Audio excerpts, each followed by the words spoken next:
Chers amis, bonjour, où que vous soyez. À titre d'illustration, juste pour montrer en image et appuyer ce que les autorités maliennes ont dit par rapport dans le communiqué suite à l'attaque du drone malien par les Algériens. Et la position qui avait été donnée, 19 degrés 52 minutes 4,738 secondes, 2 degrés 53 minutes 10,1 secondes, ça c'est la position 1. Vous voyez la position 1, cela veut dire que le drone était là quand on a perdu le signal.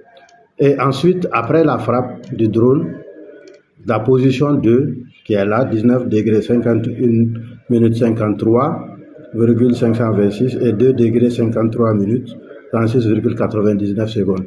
La position 2. Et effectivement, quand vous remarquez, quand on frappe, ça va en reculant et c'est devenu tomber ici. Et ce que les autorités maliennes ont dit, effectivement, c'est vrai. Voici la frontière entre le Mali et l'Algérie. Au sud, au nord, il y a l'Algérie et au sud, il y a le Mali. Donc le sud algérien est considéré comme au nord du Mali. Et ça, c'est la ligne de démarcation. Vous voyez cette ligne-là, jusqu'à la ligne frontalière, vol d'oiseau, ça fait 9 km. Et ça correspond exactement à ce que les autorités maliennes ont dit. Et on voit également que c'est sur le territoire malien.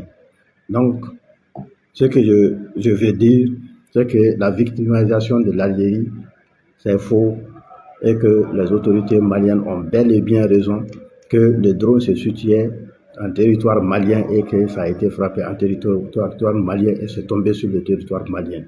Donc l'Algérie peut se demander pourquoi ils n'ont pas fourni les coordonnées ni les éléments qui montrent que c'est sur leur territoire. Si ça devrait être à 2 km, ça doit être dans les barrages, ici.